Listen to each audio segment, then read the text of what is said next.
Bonjour, Shavua Tov, Shavua Shavua Tov Tov. Rav. Donc on se retrouve pour la deuxième de cette courte émission avec le Rav Brandt. Rav Brandt, merci beaucoup pour la semaine dernière. Je crois que grâce à vous, dans toute l'étape de Shabbat, on a eu un beau Dvar Torah sur la paracha de Bereshit. Et cette semaine, on va attaquer la prochaine paracha, une star de la Bible, Noach. Une star. Une Oui, star. nous sommes tous les petits-fils de Noach, effectivement. Pas seulement de Abraham. Nous sommes tous petits-fils de Noach, puisqu'il y a eu le déluge et tout le monde est mort. Il reste que Noach et sa famille. Donc nous sommes tous des petits-fils de Noach. Oui, donc c'est une star pour nous. C'est une star pour nous et pour aussi les dessins animés. Hein. L'Arche de Noé, je crois que tout le monde l'a vu déjà depuis l'âge de tout petit en dessin animé. Je peux te dire, tu regardes pas la télé, mais je peux te dire que l'Arche de Noé, tout le monde le connaît, quoi. Même au fin fond de l'Afrique ou au fin fond de la Bulgarie ou de l'Ukraine, tous les enfants connaissent l'histoire de Noé parce que c'est une belle histoire, quoi. L'Arche de Noé, tout le monde la connaît. Donc il faut être reconnaissant à la télévision d'avoir parlé à tout le monde de l'Arche. J'ai pas dit ça, mais en tout cas, on va être reconnaissant à Israël Torah que tu vas nous apporter un beau Dvar Torah sur Noach cette semaine. Bezrat Hashem. Alors, la personnalité de Noach, la Torah nous raconte, Ele Toldot Noach, Noach Ish Tzadik. Donc Noach, c'est un tzadik. Tzadik, c'est... On rêve tous d'être tzadikim. Mhm. Mais c'est marqué Tamim Haya Bedorotav. Tzadik dans ses générations. Tamim, ça veut dire quoi? Entier. Entier. Shalem. Shalem. Sans complication. D'accord. Droit à ce que Dieu demande. Nos sages nous disent que Noach était tzaddik, mais d'un côté, il était tzaddik, même dans une génération de Réchaïm, mais d'un autre côté, il était tzaddik parce qu'il était dans une génération de Réchaïm. Et nos sages nous disent... Alors les Réchaïm, c'est des mauvais, hein, c'est ça? Les Réchaïm, c'est des mauvais. Oui. Voilà. Ok. Il n'en manquait pas, malheureusement, dans la génération de Noach, puisqu'ils ont tous été Exterminés par le déluge. dans le déluge. Alors Donc, que lui était tranquille sur son yacht avec sa femme et ses enfants et tous les animaux de la planète. Pendant le déluge, oui. Sauf la licorne qui n'a pas pu monter dedans, on est au courant. Mais avant le déluge, qu'est-ce qui s'est passé? Oui. 120 ans avant le déluge, Dieu se dévoile à Noach et lui dit: je vais détruire le monde. Donc, construis ton arche. Donc Noach s'installe, pas au bord de mer, et il commence, visseuse, perceuse, la scie, et il fait une arche. Ah ben attends, t'imagines? Un mec qui se met à Clermont-Ferrand, il construit un bateau, Il n'y a on pas le prend d'eau. pour un fou, on est d'accord? Exactement. Ok. Donc toute l'humanité le voit. Monsieur Noah, qu'est-ce qui vous arrive? Vous avez perdu la tête? Non, non. Je fais ici un bateau. Et votre bateau, il va faire quoi? 50 mètres de long, 15 mètres de haut. Et comment vous pourquoi allez faire? l'amener? Mais je ne vais pas l'amener à la mer. La mer va La venir mer ici. vient, ouais, bien sûr. Ok, donc... Vous vous rendez compte la force? Il y a des milliers de gens Mhm. et il leur dévoile ou il leur raconte: vous allez tous être exterminés. Et je suis le seul qui va rester. Et est-ce que nous pouvons aussi venir avec vous? Il n'y a aucun problème. Vous arrêtez de fauter. Tout celui qui arrête de fauter, il est invité. Mais à mon avis, là, ils ont tous pris pour un fou et ils n'ont pas écouté... Exactement. Alors, si on réfléchit pendant 120 ans, jour par jour, chaque fois des nouveaux, ils viennent lui dire: mais monsieur, arrêtez de croire vos histoires. Quel déluge, quelle mer, on est à Clermont-Ferrand, comme tu dis. Il n'y a pas d'eau.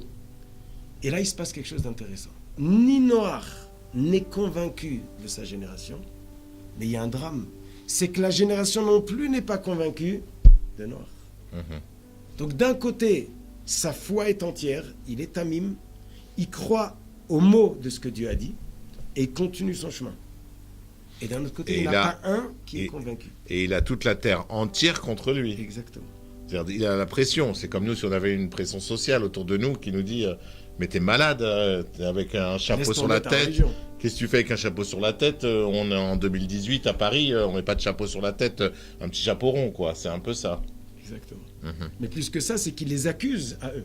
Ouais. Et là, ce qu'on remarque, ça peut expliquer ce que disent nos sages.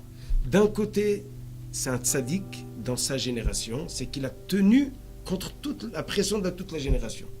Mais d'un autre côté, à la génération d'Abraham, en face d'un tzaddik comme Abraham, peut-être qu'il aurait été rien, comme ça nous dit le sage. C'est de quoi il aurait été rien?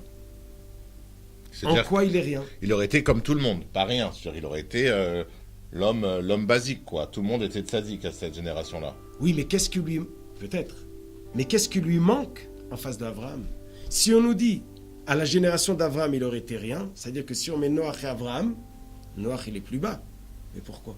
Qu'est-ce qui manque à Noach pour ne pas être Abraham? On voit bien, il a tenu à toute la génération. Ouais, ok. Moi, je le vois plus comme c'est une telle force de résister à la pression du monde entier contre toi, même si,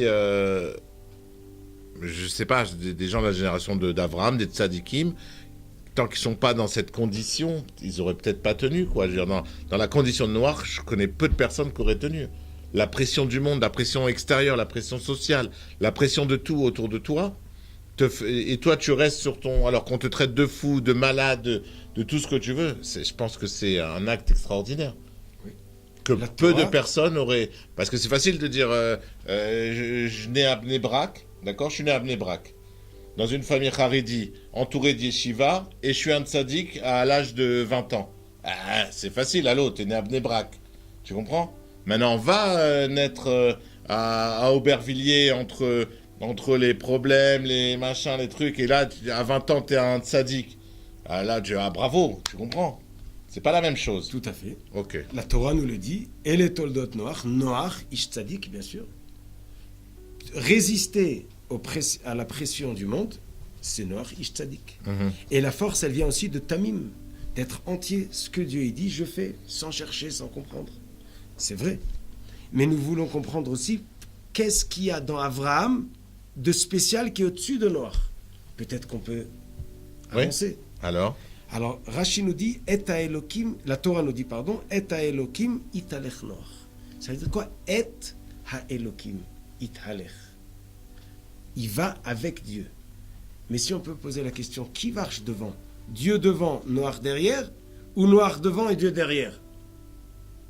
Alors Rashi nous dit, chez Abraham c'est marqué, Asher hitalachti lefanav. Je vais devant lui. Noach ayat sarir saad le tomcho. Noach a besoin que Dieu le tienne. Chez Abraham, Dieu peut avancer devant. Abraham va tout seul.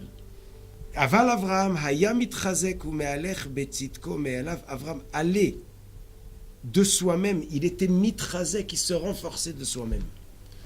Donc Rashi nous apprend qu'on a deux sortes de tzadikim. On a ceux qu'on peut, si on les aide, avancent, et ceux qui ont une force de eux-mêmes d'avancer. d'accord. Ça, Noach ne l'avait pas. Où nous le voyons, d'où nous le savons. Alors, c'est ce qu'on a dit avant. Personne de toute l'humanité n'a été convaincu. Comment est-ce possible?